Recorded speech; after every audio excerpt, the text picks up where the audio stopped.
Hey guys, back again, just like I promised. Same outfit, same day, different viewing day for you guys. Today we're going to be talking about my Blu-ray updates that I've had since probably October, somewhere in there. These are basically the things that weren't Steelbook up until my last Steelbook related video. I think it was Collection 3. And then there will be a couple of Steelbooks that arrived after that. So first of all, I'm going to jump in and show you the things that I did get at the Criterion sale that Barnes & Noble had. The Game. I love this film. It's one of those films that a lot of people don't talk about, and I really feel like they should. I saw it at the theater, loved it. Michael Douglas is great in it, as always. It's a David Fincher classic. It's a weird kind of movie where it's got a lot of paranoia in it, but it's very interesting. It's got that definite Fincher kind of vibe to it because everything's very dark and grainy. There's just always this look on people's faces like things could just go wrong any minute, and they of course, almost always do. If you haven't seen this yet, definitely check out The Game. I thought it looked great. The Criterion collection did it very well. I compared this to, I think I had the HD DVD, and you can tell a difference. I don't know if it's a major difference, but it does look like a different transfer. It doesn't look like just a direct port, which of course they wouldn't. I mean, that's the whole point of Criterion, is they do their own thing. Yeah, it to me it looked like the darks were a deeper dark. It wasn't just so blocky and blotchy like it kind of looked like on the HD DVD, but yeah, The Game is an amazing film. I really love it. The next one I got was Being John Malkovich. I've enjoyed this movie ever since I originally saw it in college. When I was in college, this was one of those movies that was coming to Hastings, and I used to go to Hastings every Tuesday to pick up new movies. It's basically the same story as how I live now, except for I buy movies at random places and don't go rent them at Hastings on VHS. But back in the day, that was kind of a big thing I used to do. I used to get up really early on Tuesday mornings and go to Hastings in the town that I lived in when I was in college, which isn't right around here, but it was fun. And around the time that this was going to come out, like a month or two before it came out on video, they were putting out major promos across their TVs. Above the VHS section, there was a row of big blocky, tube TVs, but they had them mounted up on the wall above the racks, and they would play simultaneous, all the same thing with the volume cranked, And this promo really just caught my attention because I didn't really remember this coming to the theater. And of course, I didn't have the internet back during this time. I had access to the internet, but I didn't have it myself. So I didn't just get time to go look around to see what movies were out there. So I relied on just looking through the shelves, catching things that just looked interesting, looked cool, or something I just happened to see on TV. It's one of my favorite writers. Charlie Kaufman wrote this, which if you're familiar with Charlie Kaufman, he does very odd movies. The way he writes things are non-linear. It seems like as his career progresses, it is starting to get more chaotic, the stories he creates. Adaptation's one of my favorites. Adaptations is great because there's actually a part of that movie that is the making of this movie fictionalized. It's hard to describe if you've never seen either one of them, but Being John Malkovich is really neat. John Cusack's in this. Let me think who else is in this that I should talk about. Cameron Diaz is in this, and Catherine Keener, which I always like Catherine Keener. She's really fun to watch. She's just a great actress. I always forget that she's in The 40-Year-Old Virgin too, but Catherine Keener is one of my favorite actresses that I think doesn't get enough work. She should be working a lot more. This is Being John Malkovich, Criterion Collection. Looked amazing. It was a lot of fun to watch. This last one I got right at the end of Halloween. I think it came out basically about that time that sale was going. It fell after Halloween, even though it was a horror movie. So I haven't watched this yet, although I'm kind of eager to see it. And it's the 1968 classic, Rosemary's Baby. This is one of those movies that I can't really imagine very many people haven't seen this or haven't heard about it. But no matter what you've seen, what you've heard, definitely go watch this. I saw this on Netflix probably like September. So I'm just kind of waiting till I get in the mood to watch it again. I just don't want to watch this just already kind of feeling like I just saw it, even though I really want to see it in Criterion. It's hard to describe, but there's a certain way that you can watch a film where if you've already seen it recently and it's not grabbing your attention, you feel like you wasted a viewing on a really important film or something that's, maybe you bought that's really cool.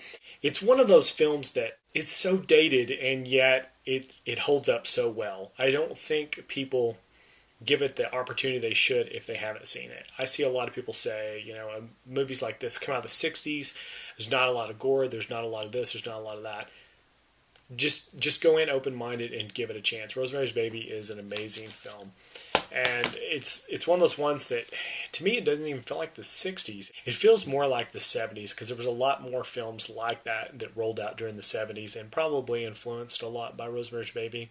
It's a lot of tension, a lot of pacing, and I don't know, it's a classic. The next movie I got, I don't know if I've showed this to you guys or not. It's Prometheus, one of my favorite films of 2012. I saw it at the theaters, couldn't wait for it to come out on Blu-ray so that I could see the missing scenes and all the extra features. There's a ton of extra features on here. I haven't got a chance to get through all of them, of course. You've got to make time to get through all the special features. There's 4 discs here with over 7 hours of extras. So basically you watch the film and then the extras is like 3 times longer than the movie. There's probably still enough 7 hours worth of stuff that could have been added to answer enough questions, but I thought this was really ambitious. I think we're going to have a lot less questions about this when they roll out a sequel to this, which is, I think, planned in like 2015 or something like that. I haven't looked in a while, but I'm pretty sure there is a sequel to this that will probably address a lot of the things so that it won't seem so mysterious, but it could be one of those things where they're just going to set up more questions. Who's to say? But I really like Prometheus. It's a very rewatchable movie for me because of all the craziness. It is quite chaotic. Another one I got is Fringe, one of my favorite TV shows on TV, and I think it's basically, this is the last season that's on currently, not this one, but the one after this. Honestly, I kind of liked the first season the best because there was a lot of mystery in this and it was a lot of confusion. And now it's more like, I'd say the way to think of it is there's less standalone stories that interest me, and you're more of just waiting. You just want the season arc to just come to conclusion, because anytime you get a standalone episode on Fringe, it feels like it just kind of cuts away from what you're waiting for. I think that worked a little bit better in the first season. There was a lot of really crazy standalone episodes, and it made it feel like it was a much bigger universe. Now that they've kind of answered a lot of the questions, it feels smaller, and they're going out of their way to answer even those questions. It's very J.J. Abrams, because if you know what he did at Lost, there was kind of like a thing at the end where there was a race to answer the questions. Like they didn't want to leave any questions unanswered, and you kind of feel like Fringe is starting to do that. And I understand why they do that, but at the same time, I'm also at the age where I can appreciate all the stuff I still don't understand inside, like the X-Files. I'm sure all the answers are there, but it seems like they made it vague enough that sometimes there's just so much of it, it's overwhelming, and that keeps it interesting for me. The next one I got is Ted. Ted is probably one of the best comedies I saw this year. I thought it had a lot of heart, but it's still over-the-top comedy, very raunchy and everything. It's very Seth MacFarlane. But at the same time, I really enjoyed it. I like to see Seth MacFarlane do more things like this. I hope they get a Ted sequel. I'm pretty sure that there's something like that in the works, because I'm pretty sure this movie made a lot of money. It definitely got merchandised like crazy. If you haven't checked out Ted and you're a little offended by certain things, you may want to go with just the rated R version, which should be enough for most people without seeing the unrated version. The next film I got here is one that I watched in October. I saw it on pay-per-view, and so I'm just not in a rush to watch it right away, but I really enjoyed it, and that's VHS. Was a video, kind of like a discovered footage type of thing, but at the same time, there's an overall story arc because it's an anthology. And to me, it's quite interesting. Definitely certain parts are stronger than others, but I've talked about this before during Halloween, and I just wanted to show that I did get it, so I don't really need to focus on it very much. I'm a fan of Ty West, And at the same time, I don't think I was real overwhelmed with his part of that story, but there were certain ones I really enjoyed. As a whole, it's still fun, and I really like horror anthology.